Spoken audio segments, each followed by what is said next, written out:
ದಕ್ಷಿಣ ಕಾಶಿ ಅಂತೇಳಿ ಫೇಮಸ್ ಆಗಿರುವಂತಹ ಶ್ರೀ ಕ್ಷೇತ್ರ ಮಹಾಕೂಟ. ನಾವಿವತ್ತು ಅದನ್ನು ನೋಡ್ಕೊಂಡು ಬರೋಣ. ನಾನು ಹೋಗಿದ್ದು ಫಸ್ಟ್ ಟೈಮ್ ಅಲ್ಲಿಗೆ. ಅಲ್ಲಿ ನೀರು ಎಷ್ಟು ಸ್ವಚ್ಛವಾಗಿತ್ತಂದರೆ ಅಷ್ಟು ಸ್ವಚ್ಛವಾಗಿತ್ತು. ಅಲ್ಲಿರುವಂತಹ ಕಲ್ಯಾಣಿಯಲ್ಲಿ ಸ್ನಾನ ಮಾಡಿದರೆ ಎಲ್ಲ ಪಾಪಗಳು ಕಳೆದು ಹೋಗುತ್ತೆ ಅನ್ನುವ ನಂಬಿಕೆ ಇದೆ. ಆ ಕಲ್ಯಾಣಿಯಲ್ಲಿ ಮುಳುಗಿ ಮಹಾಕೂಟೇಶ್ವರನ ಅಲ್ಲಿಂದ ನೋಡ್ಬೋದು.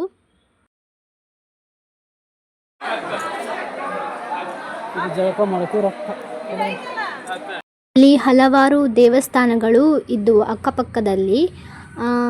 ಶಿವಂದೇ ಜಾಸ್ತಿ ಇದ್ದದ್ದು, ಶಿವಲಿಂಗ ಅದರದ್ದೇ ಜಾಸ್ತಿ ಇದ್ದದ್ದು. ಇವಾಗ ಮಕ್ಕಳಿಗೆ ಹೇಗೂ ಎಲ್ಲರಿಗೆ ಸಹ ಟೂರಿಗೆ ಕರ್ಕೊಂಡು ಹೋಗ್ತಾ ಇದ್ದಾರೆ. ಟೂರಿನ ಮಕ್ಕಳೆಲ್ಲ ಬಂದಿದ್ರು ಅಲ್ಲಿಗೆ.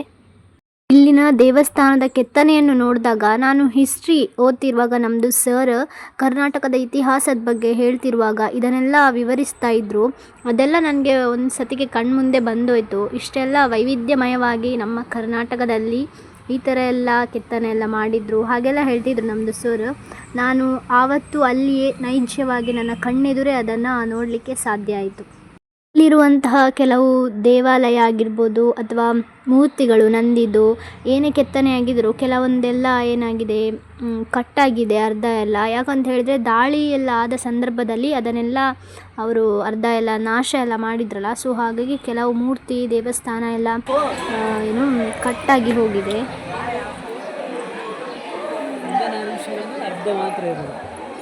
ಅರ್ಧ ಶಿವ ಅರ್ಧ ಪಾರ್ವತಿ.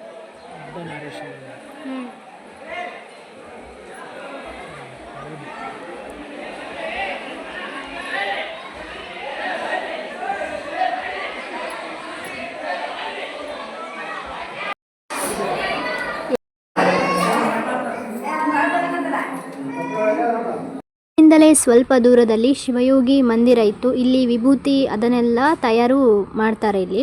ಹಾಗೆಯೇ ಅಲ್ಲಿ ಹೋಗ್ತಾ ಇದ್ವಿ. ಅಲ್ಲಿ ಹೋಗುವಾಗ ತೋಟದಲ್ಲಿ ರುದ್ರಾಕ್ಷಿದು ಮರ ಇದೆ ಅಂತೇಳಿ ಹೇಳಿದರು. ಸೊ ಅದನ್ನು ನೋಡಲಿಕ್ಕೆ ಹೋದ್ವಿ. ಇಲ್ಲಿ ಕಾಣಿಸ್ತಿದೆಯಲ್ಲ ಇದೇ ರುದ್ರಾಕ್ಷಿದು ಬೀಜ ಅಂತೆ. ಇದು ನೆಕ್ಸ್ಟ್ ಒಣಗಿದ ಮೇಲೆ ನೆಕ್ಸ್ಟ್ ಇದನ್ನು ತಗೊಂಡು ಕಲರ್ ಅಷ್ಟಿರಲ್ಲ, ಕಲರೆಲ್ಲ ಮಿಕ್ಸ್ ಮಾಡ್ತಾರಂತ ಹೇಳಿದ್ರಲ್ಲಿ. ಹಾಗೆಯೇ ಇವಾಗ ಟೂರಿದು ಟೈಮ್ ಆದದ್ರಿಂದ ಮಕ್ಕಳೆಲ್ಲ ಬಂದಿದ್ದರು, ಚಿಕ್ಕ ಚಿಕ್ಕ ಮಕ್ಕಳು ಕೂಡ ಅಲ್ಲಿಗೆ ಬಂದಿದ್ದರು.